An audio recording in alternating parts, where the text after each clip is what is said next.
All right, today is a recovery day, squat-wise for me. There's not really a whole lot for me to say on these days because the squat sessions are usually very small.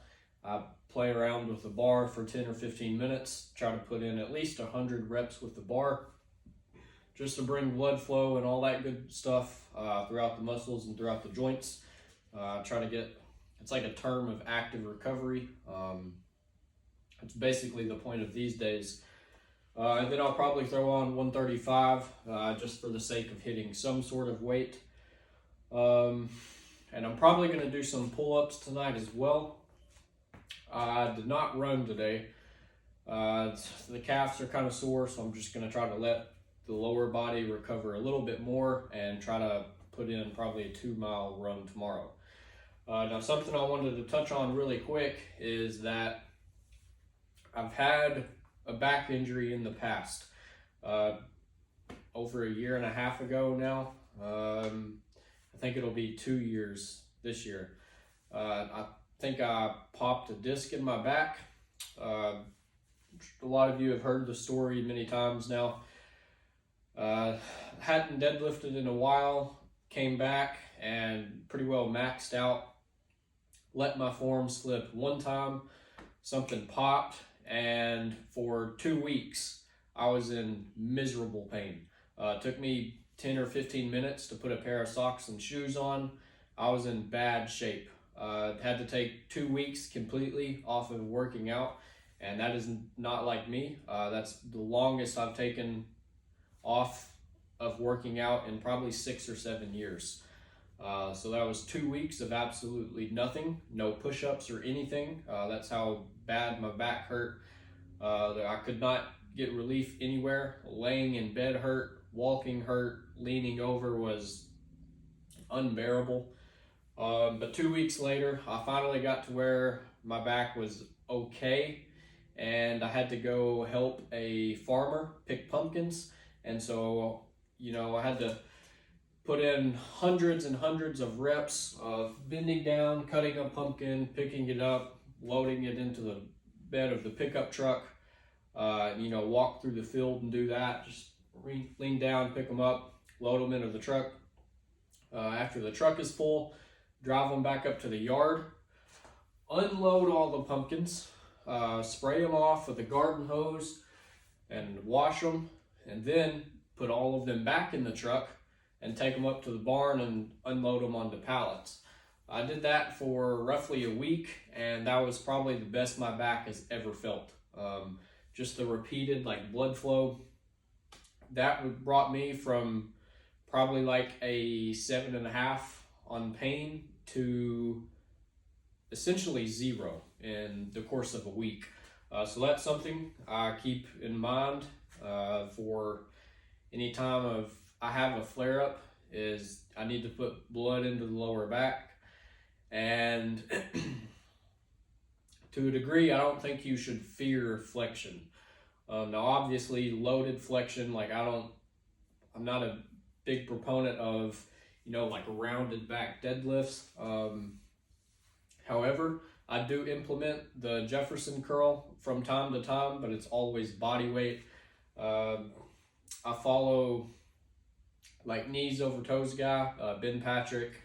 There's some other guys that do some truly impressive things. But I've had, since that lower back injury, I've never been to that point of pain again, but occasionally I do have small flare-ups.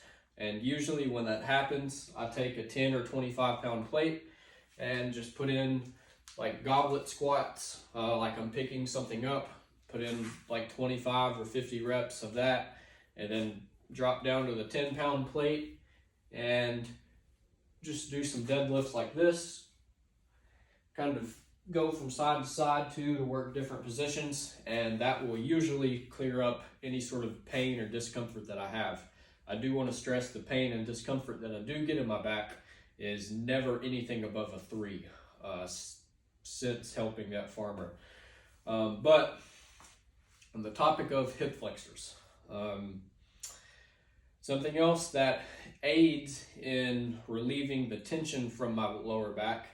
The last 2 days, the hip flexors, I can feel some tightness in the hip flexors, and I've also felt some pressure and like a little bit of tension in my lower back. And today and yesterday, if I can drop down into an ATG split squat like this and just stretch out this hip flexor for a few seconds, and stand up, there is immediate relief. Immediate, I mean, like that. So if you have any lower back pain, I'd for one recommend getting some blood into it if you can do it pain-free. And then two, strengthen and stretch the hip flexors. The hip flexors really play a huge role. But it's basically all I have to say tonight. I'll hit this for the sake of the video.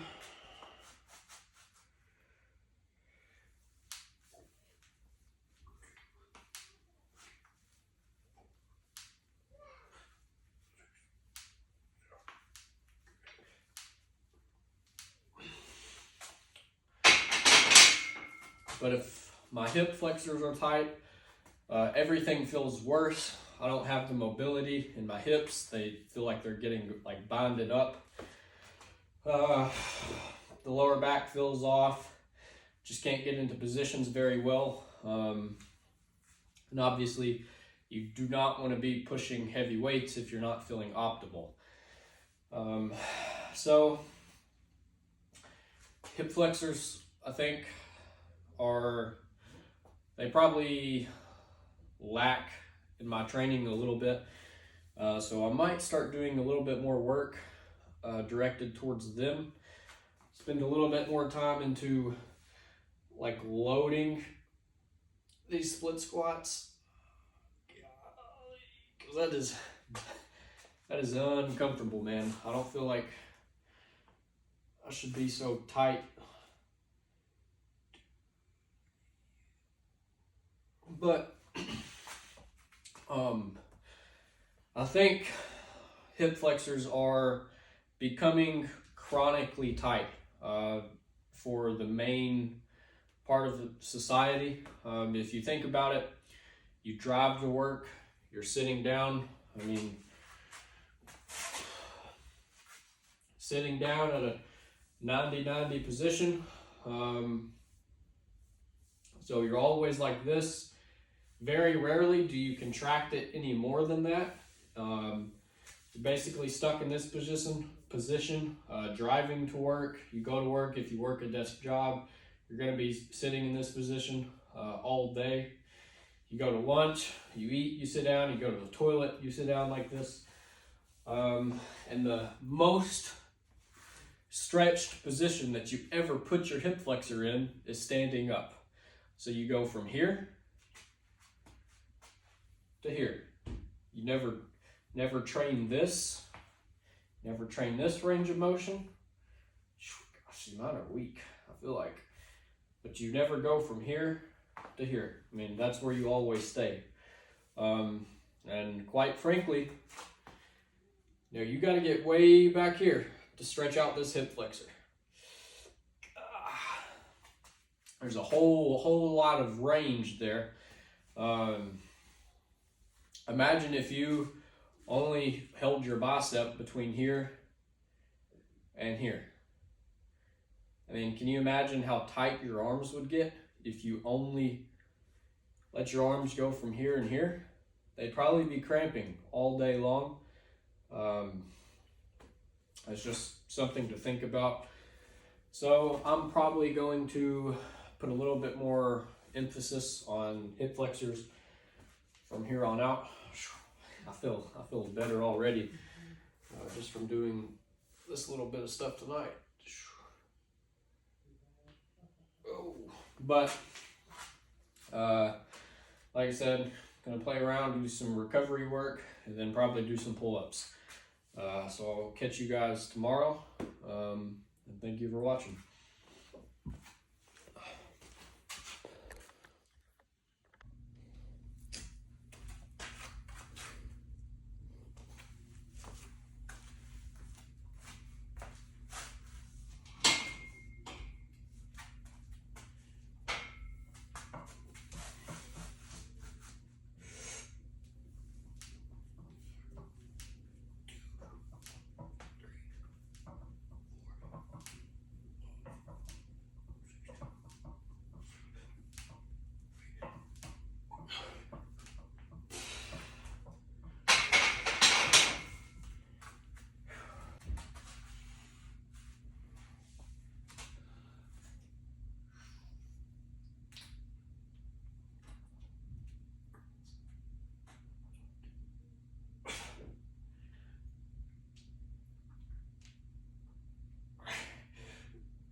Those suck really bad. Man.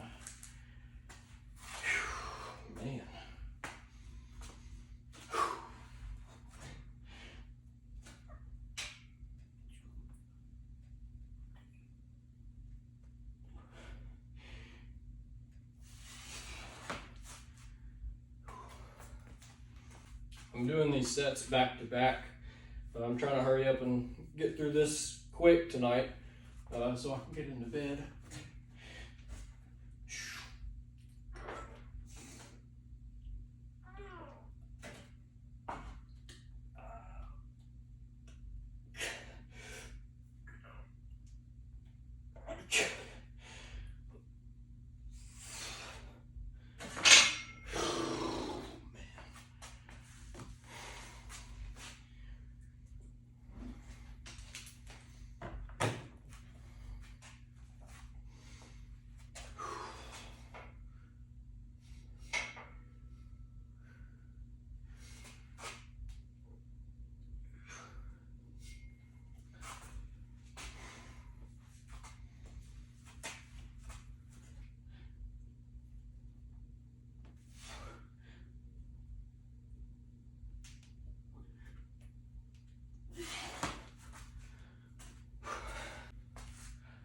Something I notice going through the reps, and I don't have to watch the videos, but I know it's noticeable on videos too. I can only maintain that arched back for the first 2 or 3 sets, and then after that I get into a position where I start like rounding the shoulders and rounding the upper back, and I think that's why I get a tricep pump, is because to a certain point it's almost like a tricep extension to get up to the bar. I'll try to hit 1 clean rep with the arch back, and then as I progress through the set, you'll notice how my shoulders start to like lose the tuck position, and I'll start coming out here probably by rep 3 or 4.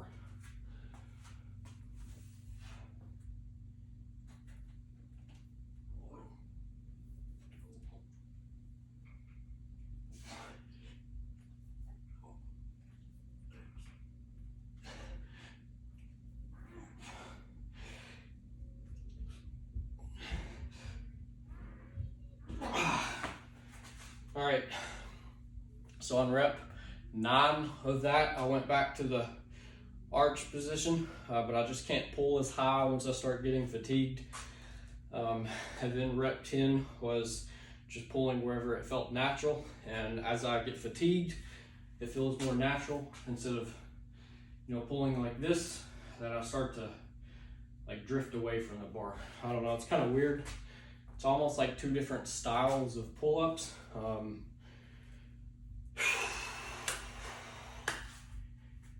yeah, the triceps feel pumped right now, and it's kind of weird for the triceps to get pumped on pull-ups, but it happens.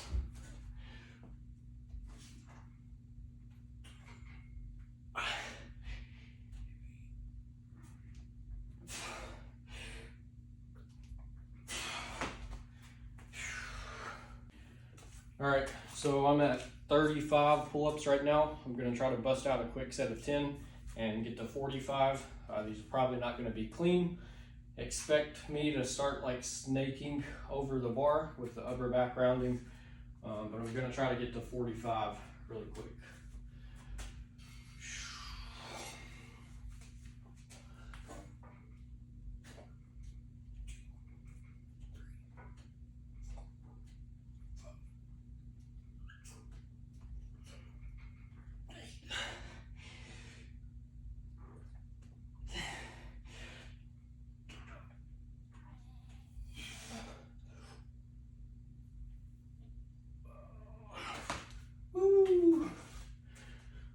I'm feeling that, but that's a workout for tonight. So I'll catch you guys tomorrow.